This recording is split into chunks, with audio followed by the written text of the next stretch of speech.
एक तरफ देश के प्रधानमंत्री नरेंद्र मोदी G20 की मेजबानी 20 देशों के राष्ट्राध्यक्षों के बीच में उनका स्वागत करते हुए भारत का गौरव बढ़ा रहे हैं और भारत का मान स्वाभिमान ऊंचे आसमान पर पहुंचा रहे हैं, तो वहीं पीएम नरेंद्र मोदी के खिलाफ कुछ लोग गठबंधन कर रहे हैं। लेकिन इस दौरान भारतीय जनता पार्टी, उस पार्टी के जितने भी बिहार स्तर के नेता हैं, वो मनीष कश्यप का समर्थन कर रहे हैं। मनीष कश्यप के लिए वे लोग आवाज उठा रहे हैं। इसी दौरान बिहार के नेता प्रतिपक्ष विजय सिन्हा ने कहा कि मनीष कश्यप जो बिहार का बेटा है, उस पर सेम कॉज के साथ, यानी सेम कारण था कि दो राज्यों में लड़ाने की कोशिश का आरोप लगा करके उनके साथ अगर बिहार के बाहर एनएसए लगाया गया, तो क्यों नहीं बिहार में भी एमके स्टालिन के पूत को, एमके स्टालिन के बेटा को, उस पर भी एनएसए बिहार में लगा दिया जाए। उन्होंने कहा कि बिहार के लाल सन ऑफ बिहार मनीष कश्यप पर तो एनएसए लगा दिया गया। इनडायरेक्ट स्पीच में मैं बोल रहा हूं कि जब मनीष कश्यप पर एनएसए लगा दिया गया, तो एमके स्टालिन के बेटे उदयनिधि स्टालिन पर क्यों बिहार में एनएसए नहीं लगाया जा रहा है, जबकि मनीष कश्यप की मां ने भी एनएसए लगाने की बात उदयनिधि स्टालिन पर कहा है। मनीष कश्यप की मां कह रही है कि या तो अगर संविधान सबके लिए बराबर है, देश सबको बराबर का अधिकार देता है, तो एमके स्टालिन के बेटे उदयनिधि स्टालिन पर भी एनएसए लगाया जाए या मेरे बेटे पर से एनएसए हटा करके और उन्हें आजाद किया जाए।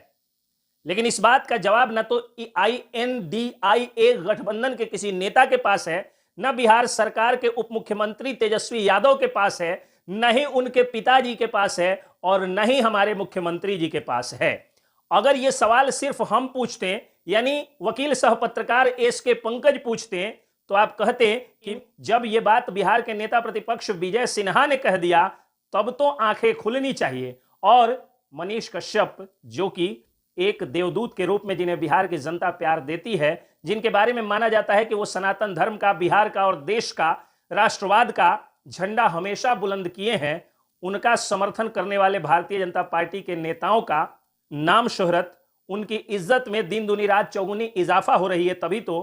प्रधानमंत्री नरेंद्र मोदी G20 की मेजबानी कर रहे हैं। और दूसरी तरफ बिहार में क्या हो रहा है? दूसरी तरफ बिहार में यह हो रहा है कि पार्लियामेंट की स्पेशल प्रिविलेज कमेटी, यानी विशेष अधिकार समिति ने बिहार के DGP, पटना के DM सहित 7 लोगों को सम्मन भेजा है और भेज करके और उनको बुलाया है। मामला है पटना में 13 जुलाई को जो बीजेपी सांसद पर हमला हुआ था पुलिस के द्वारा, और हमले के बाद में बिहार सरकार को लगा कि यह हमला ऐसे ही कर दिया गया, उचित कार्रवाई नहीं हुई, या हुई भी तो संसद को इसकी सूचना नहीं दी गई, जिसके कारण संसद की विशेष अधिकार समिति ने, जिसके अध्यक्ष स्पीकर होते हैं, सम्मन भेजा है बिहार के DGP को, पटना के DM को और 7 बड़े ऑफिसर्स को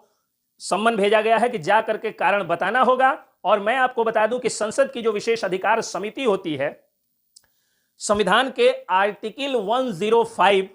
और संविधान के आर्टिकल 194 के तहत जो जनप्रतिनिधि होते हैं, उनको अधिकार होता है कि उनका मान सम्मान किया जाए, क्योंकि वो जनता के प्रतिनिधि होते हैं। लेकिन मान सम्मान की बजाय जब उन पर हमला किया गया, उन पर लाठियां बरसाई गई, तो फिर संसद की विशेष अधिकार समिति ने उस पर एक्शन लिया है और सम्मन भेजा है। यह सम्मन बिल्कुल कोर्ट जैसा ही सम्मन होता है, क्वासी लीगल प्रोसीडिंग इसको कहा जाता है, यानी अर्ध न्यायिक प्रक्रिया होती है, न्यायालय जैसी ही इनको शक्तियां होती हैं। यानी ये चाहे तो अधिकारियों को सस्पेंड कर सकते हैं, पदाधिकारियों को, ये चाहे तो सम्मन भेज सकते हैं, स्टेटमेंट ले सकते हैं, इंक्वायरी कर सकते हैं, ये चाहे तो एविडेंस ले सकते हैं, मांग सकते हैं, ये चाहे तो सस्पेंड भी कर सकते हैं, ये चाहे तो सेंसर लगा सकते हैं, उनके किसी काम पर रोक लगा सकते हैं, यहां तक कि जेल भेजने का अधिकार भी संसद की विशेष अधिकार समिति को होता है। कारण यह है कि संसद की विशेष अधिकार समिति ने यह भी कहा है, और यह आप लोगों की जानकारी के लिए, चूंकि मैं एक वकील हूं, बता दूं कि यह ब्रीच ऑफ प्रिविलेज है,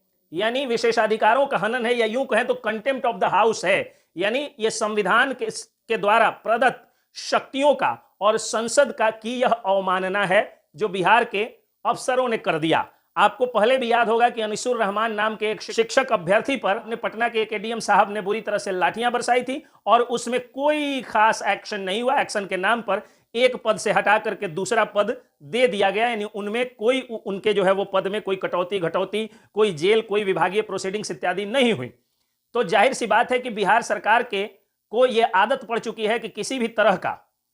अगर अत्याचार उनके अफसरों द्वारा जनता पर या जनप्रतिनिधियों पर किया जाता है तो ये लोग जो है वो कोई कार्रवाई नहीं करते हैं। इस बार एक्शन लिया है संसद की प्रिविलेज कमेटी ने, क्योंकि 21 सितंबर को इन लोगों को जाकर के दिल्ली में जवाब देना होगा। अगर जवाब संतोषजनक नहीं पाया गया तो या तो माफी मांगना होगा, वो भी स्पीकर और कमेटी के ऊपर है कि माफी मांगने पर ये लोग माफ करते हैं या इन पर कार्रवाई करते हैं, सस्पेंड करते हैं या इनको जेल भेजते हैं। ये बड़े बड़े अफसरों को बुलाया गया है। अब ये भी हो सकता है कि बड़े अफसर छोटे अफसरों या छोटे कर्मचारियों की गलती को बता करके कह दे कि मैंने कानूनी कार्रवाई कर दी और माफी मांग ले, या आने के बाद कानूनी कार्रवाई करके बड़े अफसर बच जाए। और एक तरफ तो बिहार सरकार की लगातार किरकिरी हो रही है, वहीं दूसरी तरफ मोदी सरकार का झंडा बुलंद हो रहा है। और यह सब सिर्फ इसलिए हो रहा है क्योंकि भारतीय जनता पार्टी के लोग मनीष कश्यप का समर्थन कर रहे हैं। तमाम कानूनी और संवैधानिक बातों के बाद में मैं अंत में यही कहना चाहता हूं कि इन सबसे ऊपर जो है वो ये नीले आसमान वाला ऊपर वाला वो भगवान, वो अल्लाह, वो खुदा, वो वाहिगुरु होता है और उसके दरबार में सबका न्याय होता है और भगवान के लाठी में आवाज नहीं होती है। जय हिंद, जय बिहार।